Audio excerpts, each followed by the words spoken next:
الله وبركاته. إن الحمد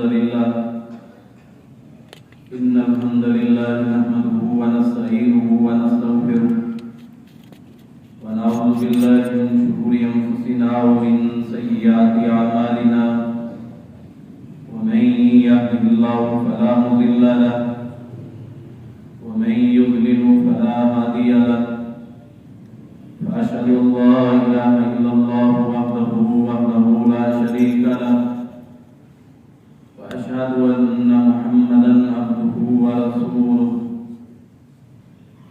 اللهم صل على محمد وعلى آل محمد كما صليت على إبراهيم وعلى آل إبراهيم إنك حميد مجيد. اللهم بارك على محمد وعلى آل محمد كما باركت على إبراهيم وعلى آل إبراهيم إنك حميد مجيد. أما بعد فإن خير الحديث كتاب الله وخير الهدي هدي محمد صلى الله عليه وسلم وشر الأمور محدثاتها وكل محدثة بدعة وكل بدعة ضلالة وكل ضلالة في النار. ونعوذ بالله السميع العليم من الشيطان الرجيم. بسم الله الرحمن الرحيم. فإن آمنوا بمثل ما آمنتم به فقد اهتدوا. اللہ پاک کی حمد و ثنا، کبریائی، بڑائی، یکتائی، شہنشاہی، ہمہ قسم کی بڑائی اللہ رب العزت کی ذات اقدس کے لیے خاص. انگنت لا تعداد درود و سلام سید الانبیاء، امام الانبیاء، امامنا فی دنیا، امامنا فی الآخر، امامنا فی الجنہ، آپ اور میرے دلوں کی بہار جناب محمد رسول اللہ صلی اللہ علیہ وآلہ وسلم کی ذات اقدس کے لیے خاص. اللہ تعالیٰ نے دنیا کے کائنات کے اندر ہر ایک مخلوق کے لیے، خصوصاً انسانوں کے لیے، اللہ تعالیٰ نے رشد و ہدایت والا ضرور کوئی نبی یا پیغمبر بھیجا ہوتا ہے. اللہ تعالیٰ کی طرف سے ہدایت ایک بہت بڑا عظیم تحفہ ہے. جس طرح قرآن مجید یہ ایک عظیم تحفہ ہے، اسی طرح اس قرآن مجید کو جس پیغمبر جناب محمد رسول اللہ صلی اللہ علیہ وآلہ وسلم پہ نازل کیا گیا ہے، وہ بھی ہمارے لیے ایک تحفہ ہے. اور جنہوں نے اس کتاب پہ عمل کیا ہے، جنہوں نے اس کتاب کو آگے پہنچانے کا حق ادا کیا ہے، وہ بھی آپ اور میرے لیے ایک عظیم تحفہ ہے. جس طرح ستاروں کی چمک کے اندر کوئی بھی شک اور شبہ نہیں ہو سکتا، جو ستاروں کی چمک کے اندر یا پھر ستاروں کے اندر کوئی نقص تلاش کرنا چاہے، وہ بندہ خود صاحب عقل نہیں ہو سکتا. جس طرح ستاروں کی چمک برحق ہے، اسی طرح رسول اللہ صلی اللہ علیہ وسلم کے اصحاب رسول ہونے کا، جو صحابہ کرام ہیں ان کا صحابہ ہونا بھی برحق ہے. جو ان کے اندر کوئی نقص، کوئی کمی تلاش کرتا ہے، وہ حقیقی معنوں کے اندر خود ہی صاحب عقل نہیں ہے. آپ صلی اللہ علیہ وسلم نے 23 سال کے اندر نبوت ملنے کے بعد جو آپ نے اساسہ صحابہ کرام کا 1.5 لاکھ سے کم و بیش صحابہ کرام جو تیار کیے ہیں، اتنا عظیم اساسہ 23 سالہ عرصے کے اندر تیار کرنا، یہ کہیں آپ کے معجزے سے کم نہیں ہے. اور پھر وہ ایسے صحابہ نہیں ہیں کہ جو ایمان لانے کے بعد پھر ایمان کے ساتھ ہی دوگلا پلیسیاں شروع کر دیں. پھر وہ ایسا ایمان نہیں لاتے جیسا ایمان کے دعوے دار آج اور میں. حضرات ایمان کا دعوے دار جس طرح صحابہ نے ایمان کو قبول کیا ہے ہمیں بھی ویسے ایمان کو قبول کرنا چاہیے. جیسا میں اور آپ ایمان کا دعویٰ کہتے ہیں اور نعرہ لگاتے ہیں، صحابہ کا ایمان ایسا نہیں تھا. صحابہ کرام نے تو اپنا مال و جان وقف کر کے دکھایا، جانیں قربان کر کے دکھائی ہے. اسی لیے اللہ تعالیٰ نے صحابہ کے ایمان کو ہمارے لیے ایک آئیڈیل اور نمونہ بنایا.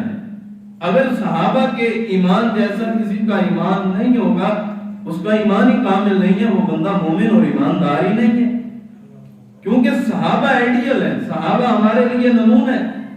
صحابہ میں سے پھر کوئی ایسا نہیں ہے آقا جی برادری یہ کہتی ہے، قوم والے یہ کہتے ہیں داڑھی کٹوا دینی ہے مرضی سے. صحابہ کا ایمان ایسا نہیں ہے. صحابہ کرام تو مرنا جانتے ہیں محمد رسول اللہ صلی اللہ علیہ وسلم کے نام پہ.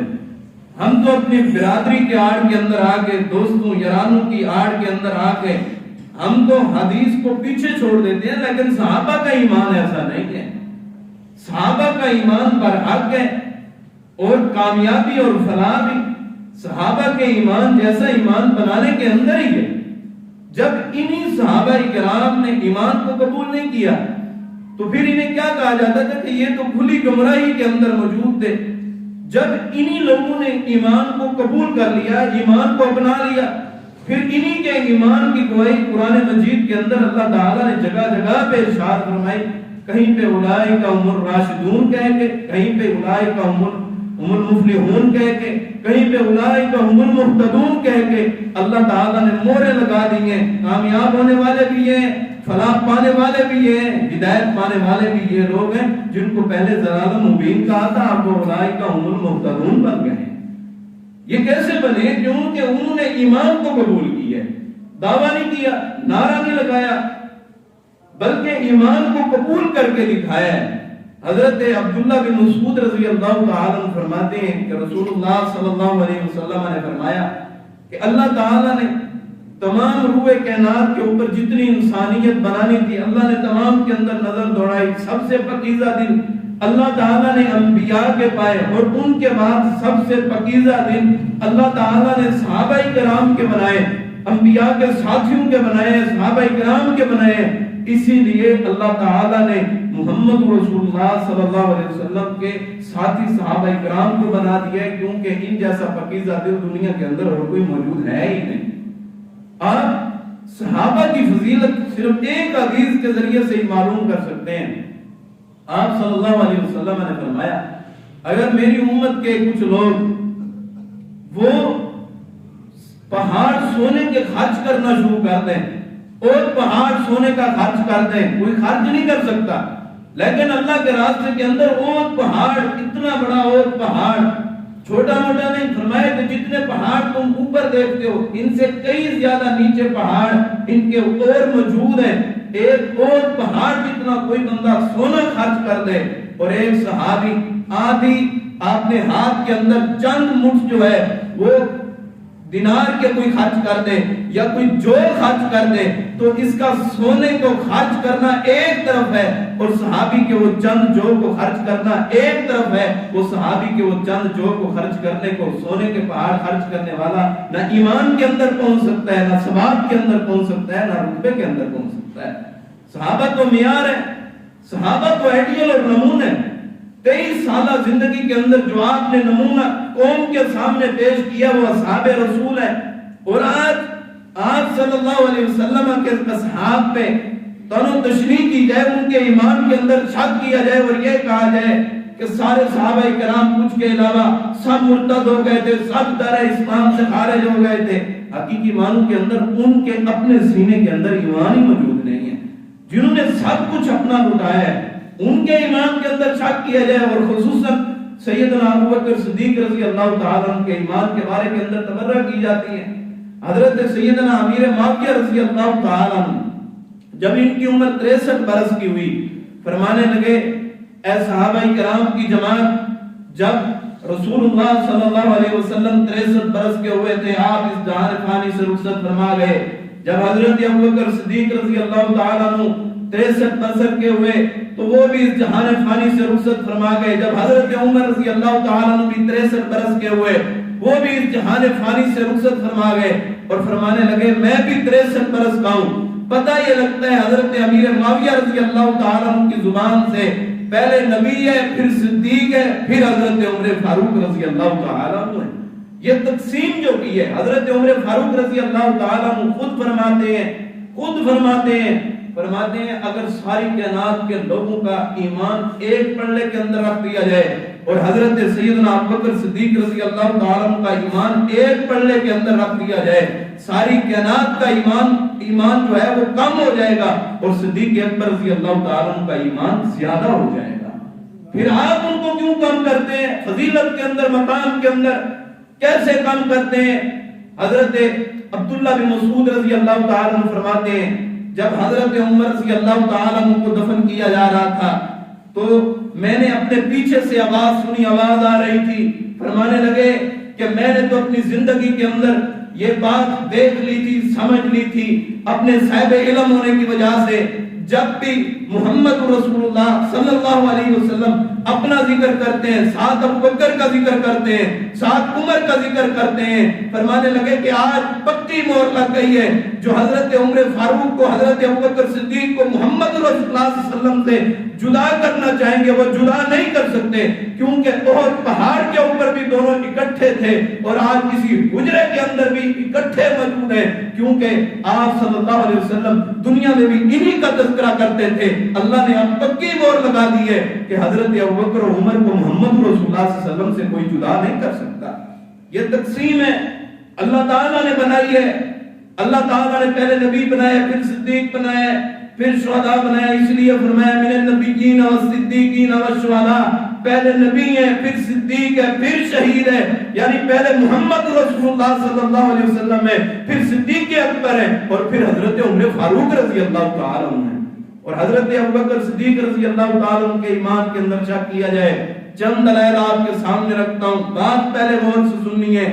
اللہ تعالیٰ نے حضرت ابوبکر صدیق رضی اللہ تعالیٰ عنہ کا خود دفاع کیا ہے، پھر اللہ تعالیٰ نے اپنے قرآن مجید کو نازل کر کے دفاع صدیق کی ہے، قرآن کو نازل کر کے دفاع صدیق کی ہے، فرشتہ بھیج کے بھی دفاع صدیق کی ہے، محمد رسول اللہ صلی اللہ علیہ وسلم کی زبان سے بھی اگر کسی کی تصدیق کروائی ہے تو حضرت صدیق اکبر رضی اللہ تعالیٰ عنہ ہے۔ حضرت ابوبکر صدیق رضی اللہ تعالیٰ عنہ ایک یہودیوں کے مدرسے کے اندر داخل ہوئے، ان کا بڑا راہب بیٹھا ہوا پڑھا رہا ہے۔ حضرت ابوبکر صدیق رضی اللہ تعالیٰ عنہ فرمانے لگے کہ آپ کو پتہ ہے کہ اللہ کی توحید پر حق ہے اور محمد رسول اللہ صلی اللہ علیہ وسلم اللہ تعالیٰ کے آخری پیغمبر اور رسول ہے، لہٰذا آپ ان کے اوپر ایمان لے ہیں۔ تو یہ راہب جو ہے حضرت ابوبکر صدیق رضی اللہ تعالیٰ عنہ کو برا کہنے لگا ہے، اللہ تعالیٰ کو برا کہنے لگا ہے، محمد رسول اللہ صلی اللہ علیہ وسلم کو برا کہنے لگا ہے۔ حضرت ابوبکر صدیق کا ایمان جو ہے وہ آپے سے باہر ہو گئے اور ان کو مار دیے۔ یہ تمام ماجرا محمد رسول اللہ صلی اللہ علیہ وسلم کی عدالت کے اندر آئے۔ آپ نے فرمایا کہ صدیق آپ نے ان کو کیوں مارا ہے؟ فرمانے لگے کہ اے قاضی یہ اللہ کی توہین کر رہے تھے، یہ آپ کی توہین کر رہے تھے۔ جہاں اللہ کی توہین ہو، جہاں محمد رسول اللہ صلی اللہ علیہ وسلم کی توہین ہو اور وہاں پہ صدیق کا خون برداشت نہیں کر سکتا ہے، ایسے کیسے ہو سکتا ہے؟ میرے پیغمبر کو برا کہا جائے اور صدیق خاموش رہے؟ آقا جی ایسے کبھی بھی نہیں ہو سکتا۔ یہ راہب کہتے ہیں کہ آقا جی آپ کا یہ پیارا صحابی جھوٹ بولتا ہے، میں سچ کہتا ہوں میں نے نہ اللہ کو برا کہا ہے اور نہ ہی میں نے جو ہے وہ آپ کو برا کہا ہے، نہ میں نے آپ کو بھی برا نہیں کہا۔ اللہ تعالیٰ نے عرش سے قرآن مجید بنا کے نازل کر دیا اور فرمایا کہ یہ جو لوگ کہتے ہیں کہ یہ کہتے تھے ان اللہ فقیر ونحن اغنیاء، یہ کہتے تھے کہ اللہ فقیر ہے، اللہ کنگال ہے اور کہتے تھے کہ ہم غنی ہیں۔ حضرت ابوبکر صدیق رضی اللہ تعالیٰ نے یہ بات سن کے جذبات میں آ کے ان کو مارے۔ اللہ نے تصدیق قرآن کے ذریعے سے کی ہے، اے پیغمبر یہ راہب یہ یہودی جھوٹ بولتے ہیں اور آپ کا صدیق سچ کہتا ہے۔ اللہ نے قرآن بھیج کے صدیق کی صداقت کو بیان فرما دیا ہے اور قرآن قیامت تک موجود ہے اور قیامت تک قرآن بولتا رہے گا کہ صدیق سچا ہے، صدیق کو جھوٹا کہنے والا خود جھوٹا ہے، صدیق کے ایمان کے اندر نہ ان کی صداقت کے اندر کوئی بھی شک اور شبہ ہو ہی نہیں سکتا۔ صدیق کے ایمان کو کون پہنچ سکتا ہے؟ صدیق کے ایمان کو کوئی نہیں پہنچ سکتا۔ صحیح روایت کے اندر موجود ہے حضرت ابوبکر صدیق رضی اللہ تعالیٰ عنہ کو ایک شخص برا بھلا کہہ رہے، حضرت ابوبکر صدیق رضی اللہ تعالیٰ عنہ خاموش ٹھہرے رہے، کچھ نہیں کہہ رہے ہیں۔ آپ صلی اللہ علیہ وسلم بھی ساتھ ٹھہرے مسکرا رہے ہیں۔ یہ کیسی دوستی ہے؟ دوست کو برا کہا جائے اور دوست مسکرا رہا ہو، پیچھے معاملہ اور بڑا زیادہ ہے۔ حضرت محمد رسول اللہ صلی اللہ علیہ وسلم نے 2-3 مرتبہ مسکرانا شروع کیا۔ جب حضرت ابوبکر صدیق رضی اللہ تعالیٰ نے دفاع کلمات کہنا شروع کر دیے، محمد رسول اللہ صلی اللہ علیہ وسلم وہاں سے چلے گئے، چلنا شروع کر دیا۔ آپ صلی اللہ علیہ وسلم کے پیچھے صدیق فرمانے لگے کہ آقا جی جب وہ مجھے برا بھلا کہہ رہا تھا تو آپ کھڑے ہو کے خاموشی کے ساتھ مسکرا رہے تھے، وجہ کیا، معاملہ کیا ہے؟ جب میں نے دفاع کیے آپ چل دیے۔ فرمایا صدیق تجھے نہیں پتا، مجھے پتا ہے، جب وہ تجھے برا بھلا کہہ رہا تھا اللہ تعالیٰ نے آسمانوں سے فرشتے کو بھیج کے صدیق تیرے دفاع کی ڈیوٹی فرشتوں کو لگائی ہے۔ وہ فرشتہ آ کے یہ تجھے برا بھلا کہہ رہا تھا، اللہ تعالیٰ نے فرشتے کو ڈیوٹی لگائی ہے، تو نے جا کے زمین کے اوپر صدیق کا دفاع کرنا ہے۔ جب تک وہ دفاع کرتا رہے میں مسکراتا رہوں گا۔ صدیق تیری کتنی بڑی شان ہے، اللہ دفاع کے لیے آسمان سے فرشتوں کا نزول کر دیتے ہیں، وہ صدیق تیری اتنی شان ہے۔ جب تو نے خود مقابلہ کرنا شروع کر دیا وہاں سے فرشتہ بھی چلا گئے تو میں بھی چلا گیا ہوں۔ بات یہ سمجھ آتی ہے جس کا دفاع اللہ قرآن کے ذریعے سے کرے، جس کا دفاع اللہ فرشتوں کے ذریعے سے کرے، نہ ان کی صداقت کے اندر کوئی شک ہو سکتا ہے، نہ کوئی ان کے ایمان کے اندر شک ہو سکتا ہے۔ جو ان کے ایمان کے اندر شک کریں وہ خود مومن نہیں ہے، وہ خود ایماندار نہیں ہے، ان کے دلوں کے اندر خود خالق موجود ہے، ان کے دل خود پلیت ہیں۔ جو حضرت ابوبکر صدیق کے ایمان کے بارے کے اندر شک کرتے ہیں، ان جیسا ایمان تو ساری امت اپنا ایمان نہیں بنا سکتی، تم ان کے ایمان کو کہاں بول سکتے ہو؟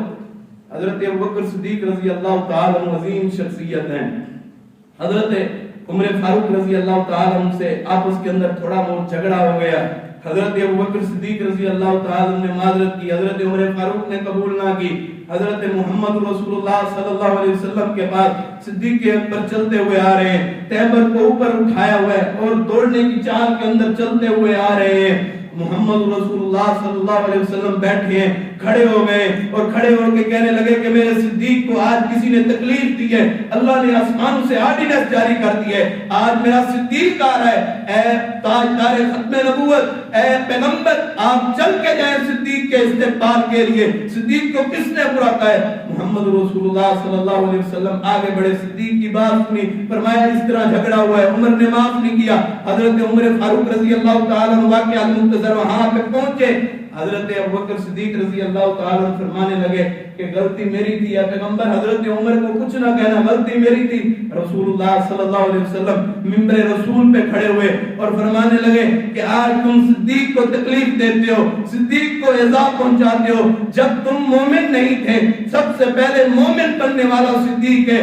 جب تم سب مجھے برا بھلا کہتے تھے، جو مجھے اچھا کہنے والا تھا وہ صدیق تھا۔ جب تم سب مجھے جھوٹا کہتے تھے، جو سچا کہتا تھا وہ صدیق ہے۔ تم سب تکلیف اور ایذا پہنچانے پہ لگے ہوئے تھے، جو صدیق تھا، جو ہر طرف سے دفاع کے لیے تیار ہوتا تھا، تم میرے صدیق کو تکلیف دیتے ہو۔ صحابہ کرام نے فرمایا کہ رسول اللہ صلی اللہ علیہ وسلم نے اتنے غصے کے عالم کے اندر یہ خطبہ دیا، ہم نے ساری زندگی کے اندر کسی صحابی سے بھی حضرت ابوبکر صدیق کے آگے کسی کو اونچا بولتے بھی نہیں دیکھا۔ یہ ہے وہ صدیق جس کے ایمان کی مہریں لگ رہی ہیں، جس کے ایمان کی گواہیاں اللہ تعالیٰ دنیا کائنات کے اندر ڈالنا چاہتے ہیں۔ اللہ نے آسمان سے دفاع قرآن کے ذریعے، فرشتے کے ذریعے سے اور محمد رسول اللہ صلی اللہ علیہ وسلم کی زبان مبارک سے تصدیق کر دی ہے۔ صدیق کو تکلیف نہیں دینی، جو صدیق کو تکلیف دیتا ہے وہ محمد رسول اللہ صلی اللہ علیہ وسلم کو تکلیف دیتا ہے۔ جو آپ کو تکلیف دے وہ ہمارا نہیں ہو سکتا، ہم نہ اسے مومن تصور کرتے ہیں نہ مسلمان تصور کرتے ہیں جو حضرت ابوبکر صدیق کے ایمان کے بارے کے اندر شک کرتا ہے۔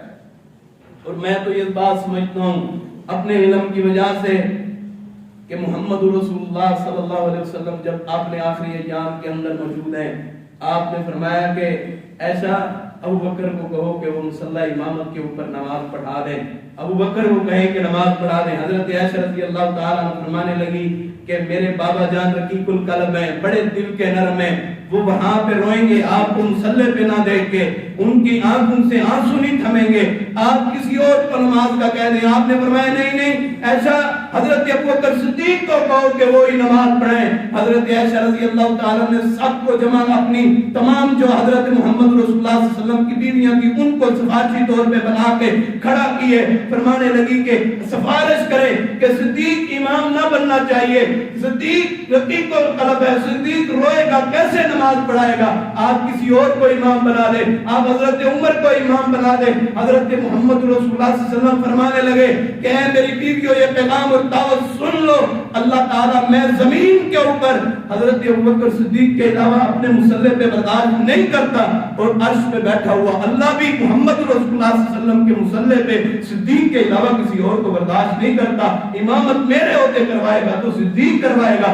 اللہ نے مہر لگا دی ہے کہ محمد رسول اللہ صلی اللہ علیہ وسلم کے مصلی کا وارث ہے تو وہ ایک صدیق اکبر ہے.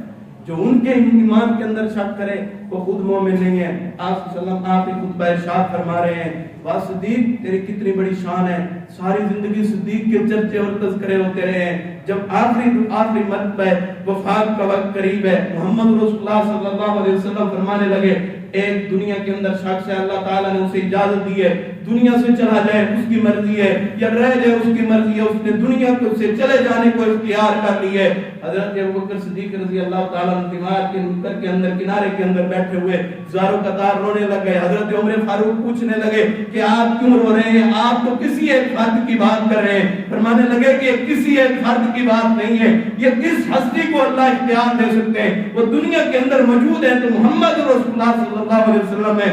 آج آپ ہم سے جدا ہو جائیں گے, آپ اپنے آخری خطبہ جو آپ نے ارشاد فرمایا, جو بات بیان کرنے کا مقصد ہے, آپ گھر سے چل کے نہیں آ سکتے, آپ کو کندھوں کے اوپر اٹھا کے لایا گیا ہے, آپ کو اپنے سٹیج پہ بٹھایا گیا ہے, منبر پہ بٹھایا گیا ہے. آپ نے فرمایا کہ میں نے سب کے احسانات کا بدلہ دے دیا ہے, اگر کوئی دنیا کے اندر موجود ہے جس کے احسانات کا بدلہ میں نہیں دے سکا, میں نہیں چکا سکا, وہ ایک ہی ہے, وہ صدیق اکبر ہے. قیامت کے دن اللہ تعالیٰ ان کا بدلہ, صدیق اکبر کا بدلہ اللہ تعالیٰ ان کے احسانات کا بدلہ کل قیامت کے دن عطا فرمائیں گے. آخری زندگی میں بھی آپ نے اپنی زبان سے اگر کسی بندے کا دفاع کیا ہے تو وہ صدیق اکبر ہے. اور میں اپنے علم کی وجہ سے یہ کہتا ہوں, جو بات مجھے سمجھ آئی ہے, محمد رسول اللہ صلی اللہ علیہ وسلم یہ بتانا چاہتے ہیں دنیا کائنات کے لوگوں, کل قیامت کے دن اللہ احسانات صدیق کے دے گا. کیسے دے گا؟ یعنی کہ قیامت کے دن بھی حضرت آدم علیہ السلام سے لے کے حضرت محمد رسول اللہ صلی اللہ علیہ وسلم کے آخری امتی تک اللہ تمام مجمع عام لگا کے وہاں پہ صدیق کا دفاع کرے گا. اللہ نے دنیا میں بھی صدیق کا دفاع کیا ہے, اور قیامت کے روز جس کا دفاع ہوگا وہ بھی دنیا کے اندر ایک شخص موجود ہے, اسے حضرت ابوبکر صدیق کہا جاتا ہے. یہ ہے شخصیت, یہ ہے پاکیزہ شخصیت. اور آج ہم زندہ ہوں اور حضرت ابوبکر صدیق رضی اللہ تعالیٰ عنہ کو گالیاں دی جائیں, ہم مر نہ جائیں اس سے پہلے حضرت ابوبکر صدیق کو کافر کہا جائے, ہم اس سے پہلے مر نہ جائیں, حضرت ابوبکر صدیق کے ایمان کے بارے کے اندر شک کیا جائے. ہمارا زندہ رہنے کا مطلب اور مقصد کیا ہے؟ ہمارا زندہ رہنا بھی صدیق اکبر کے دفاع کے لیے, ہمارا مرنا بھی صدیق کے لیے. اس ظالم قسم کے لوگوں جن کے دفاع کے لیے اللہ نے اتنی موریں لگائی ہیں, تمہیں دنیا کے اندر کوئی بندہ انسان نہیں ملا تھا, تم نے سب سے پاکیزہ ہستی کے نام کو تم نے بگاڑنے کی کوشش کی ہے. ہم اس نام کو بگاڑنے نہیں دیں گے انشاءاللہ. جب تک یہ سانسیں جاری ہیں انشاءاللہ ہم صدیق اکبر کا دفاع کرتے رہیں گے انشاءاللہ. حضرت ابوبکر صدیق رضی اللہ تعالیٰ عنہ, واہ تیرا ایمان کیسے صدیق, یہاں پہ تو محدثین بھی خاموش نہیں رہے. حضرت امام حسن بصری رحمہ اللہ سے سوال کیا گیا کہ حضرت ابوبکر و عمر رضی اللہ تعالیٰ عنہما سے محبت کرنا سنت ہے؟ فرمانے لگے کہ لا لا لا لا نہیں, حضرت ابوبکر و عثمان سے محبت کرنا سنت نہیں ہے. بیٹھے ہوئے تھے, کھڑے ہو گئے اپنے سٹیج کے اوپر, اپنے منبر کے اوپر. فرمانے لگے امام حسن بصری رحمہ اللہ تم سنت کی باتیں کرتے ہو. فرمانے لگے جس طرح نماز پڑھنا فرض ہے, نماز نہ پڑھنے کا انکاری پکا جہنمی ہے. جس طرح حج زکات صدقات دینے کا جو انکار کرتا ہے وہ مومن اور مسلمان نہیں رہتا. یہ سنت نہیں ہے حضرت ابوبکر و عثمان سے محبت کرنا. فرمایا کہ فرض فرض فرض, حضرت ابوبکر صدیق سے محبت کرنا, حضرت عمر فاروق سے محبت کرنا یہ فرض ہے, کوئی سنت نہیں ہے. یہ ہے محبت، یہ ہے جذبات۔ حضرت ابوبکر صدیق رضی اللہ تعالیٰ عنہ سے محبت کرنی ہے اپنے مال سے بڑھ کے، اپنی جان سے بڑھ کے، اپنی عزت سے بڑھ کے۔ اگر کسی شخصیت اور ہستی سے محبت کرنی ہے تو حضرت ابوبکر صدیق رضی اللہ تعالیٰ عنہ۔ اور حضرت ابوبکر صدیق رضی اللہ تعالیٰ عنہ کیسی شخصیت ہے؟ حضرت محمد رسول اللہ صلی اللہ علیہ وسلم کو فرمانے لگے، آقا جی کتنے دن ہو گئے ہیں بیت اللہ کے اندر نماز نہیں پڑھی، آج میرا دل چاہتا ہے کہ بیت اللہ کے اندر جا کے نماز ادا کر لوں۔ آپ نے فرمایا کہ صدیق یہ کفار آپ کو ماریں گے، پتھر ماریں گے، صدیق نہ جاؤ۔ فرمانے لگے کہ نہیں آقا جی آج دل کرتا ہے بیت اللہ میں جا کے نماز پڑھ کے آ جاؤ، بیت اللہ میں نماز پڑھنے کے لیے دل چاہتا ہے۔ آپ نے فرمایا کہ صدیق چلے جاؤ۔ جب آپ صدیق آئے وہاں بیت اللہ کے اندر آئے نماز پڑھنے کے لیے، کفار اور مشرکین نے، منافقین نے پتھر مار مار کے حضرت ابوبکر صدیق کو بے ہوش کر دیے۔ جب ان کو لوگوں نے دیکھا ہے اٹھا کے ان کو گھر پہنچایا ہے، جب ہوش آئی ہے ان کے چہرے کے اوپر ان کی والدہ پانی ڈال رہی ہے، جب ہوش آئی ہے تو حضرت ابوبکر صدیق کے ہونٹ ہلنے لگے ہیں، ہونٹ ہل رہے ہیں۔ ان کی والدہ بیان کرتی ہیں اور کہتی ہیں میں نے اپنے بیٹے کے لبوں کے قریب اپنے کان کو کیے، میں نے یہی سنے۔ فرمانے لگے کہ میرے محمد کا حال کیسا ہے؟ میرے محمد کو تو کسی نے تکلیف نہیں پہنچائی۔ وہ جو ہر طرف سے پہرا جو محمد رسول اللہ صلی اللہ علیہ وسلم کرے اسے صدیق کہتے ہیں۔ جو صدیق کو صدیق نہیں مانتا، ہم اسے صدیق نہیں مانتے۔ جو صدیق کو صدیق نہ مانے ہم اسے زندیق مانتے ہیں، جو صدیق کی صداقت کے اندر شک کرتا ہے۔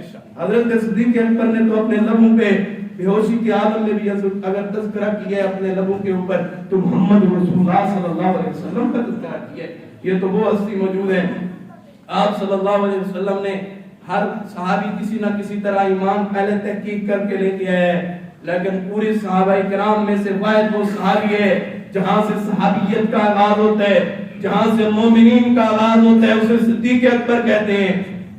حضرت محمد رسول اللہ صلی اللہ علیہ وسلم معراج پہ گئے، واقعہ سنا ہے، المختصر بات یہ ہے کہ فرمانے لگے کفار جمع ہو کے آ گئے، حضرت ابوبکر صدیق رضی اللہ تعالیٰ عنہ مدینہ کے اندر وہاں پہ موجود نہیں تھے، باہر سے آئے ہیں، تو ابو جہل ملنے لگے صدیق اکبر رضی اللہ تعالیٰ عنہ کو، فرمانے لگے ایک شخص کہتا ہے، یہاں پہ پہلے نام نہیں ذکر کیا، کہنے لگے کہ ایک شخص کہتا ہے کہ میں اس طرح بیت المقدس کے اندر گیا ہوں، پھر میں بیت اللہ کے میں جا کے اللہ تعالیٰ کے عرش پہ جا گیا ہوں، وہاں پہ تمام مناظر کو میں دیکھ کے آیا ہوں، کیا یہ کوئی بندہ سچا کہہ سکتا ہے؟ فرمانے لگے کہ نہیں نہیں یہ سچ نہیں ہو سکتا۔ صدیق فرمانے لگے یہ سچ نہیں ہو سکتا۔ ابو جہل خوش ہو گیا، کہنے لگا کہ آج تقریب ابوبکر صدیق نے محمد رسول اللہ صلی اللہ علیہ وسلم کی کر دی ہے۔ فرمانے لگے وہ تیرا دوست ہے، جو تیرا بچپن کا ساتھی ہے، وہ صدیق ہے، جو وہ نبی ہے جو یہ بات بیان کرتا ہے۔ فرمایا کہ اگر میرا نبی یہ بات بیان کرتا ہے تو میرا نبی سچ کہتا ہے، اگر میرے نبی کے علاوہ کوئی بھی دنیا کائنات کے اندر بات کرتا ہے وہ جھوٹی کرتا ہے۔ اگر صدیق نے اپنی زندگی کے اندر دفاع کی ہے، اگر پرچار کی ہے، سب سے پہلے محمد رسول اللہ صلی اللہ علیہ وسلم کا اگر دفاع کی ہے تو حضرت سیدنا ابوبکر صدیق نے کی ہے۔ یہ بات سنی صدیق اکبر رضی اللہ تعالیٰ عنہ چلتے ہوئے آپ کے دروازے پہ دستک دیتے ہیں اور فرماتے ہیں اس طرح بات سننے کے ہے کہ آپ نے نبوت کا دعویٰ کر لیا ہے۔ فرمایا کہ ہاں میں نے نبوت کا دعویٰ کر لیا ہے۔ حضرت ابوبکر صدیق نے دوسری تیسری بات تحقیقوں کی بات نہیں کی، فرمانے لگے اے پیغمبر جی اب کلمہ پڑھا کے مجھے اپنا مرید بنا دو۔ وہاں پہ کلمہ پڑھا اور سب سے پہلا صحابی اور دنیا کائنات کے اندر محمد رسول اللہ صلی اللہ علیہ وسلم کا سب سے پہلا ساتھی بنا ہے تو وہ صدیق ہے۔ جو صدیق کی صداقت کے اوپر شک کرتا ہے وہ خود مومن اور ایماندار نہیں ہو سکتا۔ صدیق کا ایمان ہے، صدیق کے اندر یہ جذبات موجود ہیں۔ حضرت ابوبکر صدیق رضی اللہ تعالیٰ نے اپنا سب کچھ قربان کیا ہے، حضرت محمد رسول اللہ صلی اللہ علیہ وسلم کے لیے قربان کیا ہے۔ ایک دن آقا کائنات بیٹھے ہیں، پوچھنے لگے اے صدیق اتنی قربانیاں دیتا ہے، اے صدیق اتنی قربانیاں دیتا ہے، اپنی جان کی پرواہ نہیں کرتا، میری جان کی پرواہ کرتا ہے۔ فرمانے لگے کہ صدیق تیری دنیا کے اندر کون سی خواہش ہے؟ ہر بندے کی دنیا کے اندر کوئی نہ کوئی خواہش ضرور ہوتی ہے، صدیق تیری کیا دنیا کے اندر خواہش ہے؟ فرمانے لگے کہ آقا جی آج کوئی میری دنیا کے اندر آپ نے خواہش اور تمنا پوچھی ہے؟ فرمانے لگے کہ میری دنیا کے اندر ایک ہی تمنا ہے، النظر الی وجہ رسول اللہ صلی اللہ علیہ وسلم، آقا جی چہرہ آپ کا ہو اور آنکھیں ابوبکر صدیق کی ہوں اور یہ آنکھیں محمد رسول اللہ صلی اللہ علیہ وسلم کے چہرے کو دیکھتی رہے، اس سے بڑی دنیا کے اندر کوئی بھی میرے لیے اور اعزاز کی بات نہیں ہے۔ یہ ابو صدیق جو ہر وقت آپ صلی اللہ علیہ وسلم کے ساتھ رہے، اللہ نے اجازت دی کہ اے پیغمبر جی آپ مکہ چھوڑ کے مدینہ کے اندر چلے جائیں۔ آپ صلی اللہ علیہ وسلم گئے صدیق کے گھر، جا کے فرمانے لگے کہ اللہ تعالیٰ نے مجھے ہجرت کی اجازت دے دی ہے۔ حضرت صدیق اکبر رضی اللہ تعالیٰ عنہ زاروں قطار رونے لگ گئے۔ حضرت محمد رسول اللہ صلی اللہ علیہ وسلم نے پوچھا صدیق کیوں روتے ہو؟ فرمانے لگے کہ روتا اس لیے ہوں، میں تو چاہتا تھا کہ ساری زندگی آپ کے ساتھ اکٹھا رہوں، لیکن اللہ نے آپ کو اجازت دی ہے، آپ مکہ چھوڑ کے مدینہ کے اندر چلے جائیں، آپ مکہ کو الوداع کہہ دیں۔ میں یہاں پہ رہوں گا کیسے، بسوں گا کیسے، جب میں اپنے محمد کا چہرہ نہیں دیکھوں گا میں زندگی کیسے گزار پاؤں گا؟ آقا جی میں تو آپ کے نام کے اوپر مرتا ہوں، جیتا ہوں، آپ کو نہ دیکھوں مجھے زندگی کے اندر سکون نہیں آتا، میں کیسے یہاں پہ دن اور راتیں گزاروں گا؟ حضرت محمد رسول اللہ صلی اللہ علیہ وسلم فرمانے لگے اے صدیق اکیلا میرا نام اللہ نے عرش سے نہیں بھیجا، اگر میرے ساتھ نام اللہ نے آسمانوں سے بھیجے، جو تیرا ہجرت کا ساتھی بنے، جو تیرا سیکورٹی گارڈ بنے، جو تیرا محافظ بنے، اے صدیق تو میرے ساتھ ہجرت کرے گا، مکہ سے مدینہ کی طرف ہم ہجرت کریں گے۔ صدیق ایک نبی ہوگا، ایک تو ہوگا۔